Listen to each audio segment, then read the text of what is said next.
Hello guys! Andito nga pala kami sa Uniqlo. Pumunta kami dito para bumili ng aking t-shirt para sa trabaho. So, nakita namin dito na may mga bago silang labas na mga winter clothes, sweater, and jacket. Kasi nga dito sa Taiwan ay magwi-winter na.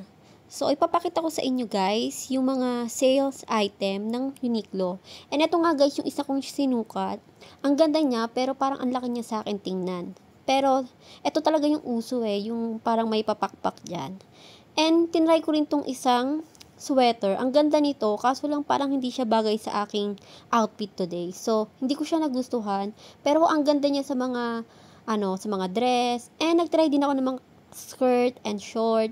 Pero, ang laki ng size ng Uniqlo sa akin. Guys, extra small na to. And, tingnan nyo naman, parang ang laki-laki. So, ito na nga yung t-shirt na gusto kong bilhin. Ang ganda kasi ng quality, sobrang kapal, and mura lang. And ito nga pala, nagtingin-tingin pa kami kung ano pa yung pwede kong mabili. Pero, yung nasa utak ko lang talaga niyan is yung t-shirt. And after namin pumunta sa Uniqlo, kami naman ay nag-coffee.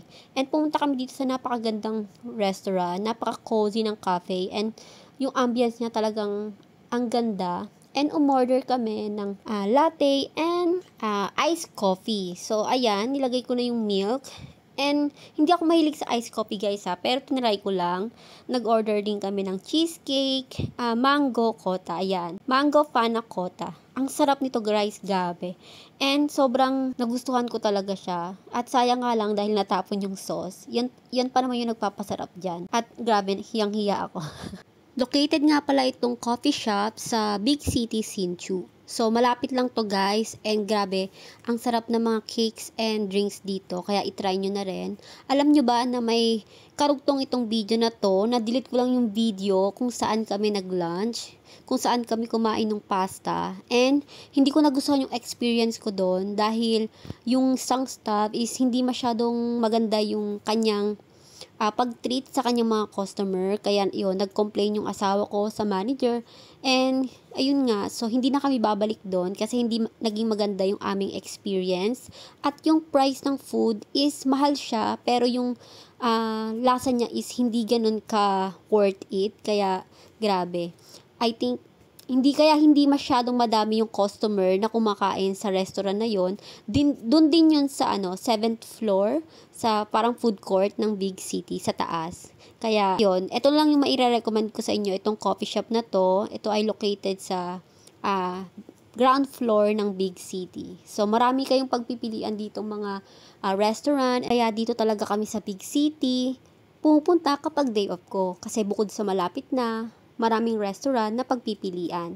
Kaya yun lang guys, ito lang muna yung vlog ko sa day off ko, and pasensya na kung hindi ako madalas nakakapag-upload dahil sobrang busy at sobrang pagod na, wala nang time mag-edit at mag-upload ng mga bagong content. So guys, andito kami ngayon sa Hsinchu Park. So ito guys yung park. After namin sa Big City, pumunta kami dito para maglakad-lakad, and ang ganda ng park dito, ang daming tilapia. Ayan. Sobrang laki ng pond dito. And sobrang laki din ng park.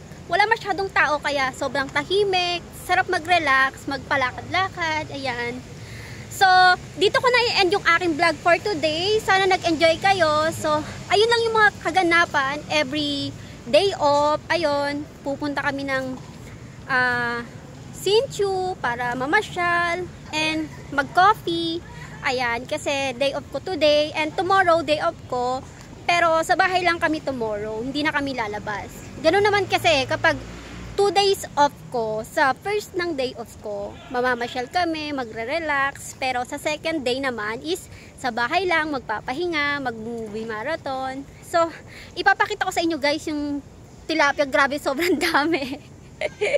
Sa Philippines, ito binibili to, pero dito, wala, pakalat-kalat lang sila sa mga fish pond. So, eto guys.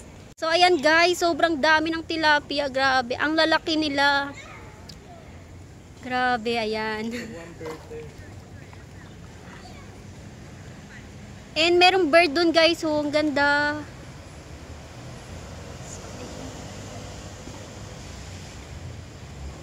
So guys, kung hindi pa kayo nakasubscribe sa aking YouTube channel, so don't forget to subscribe po and click the notification bell para lagi po kayong updated. Guys, thank you for watching!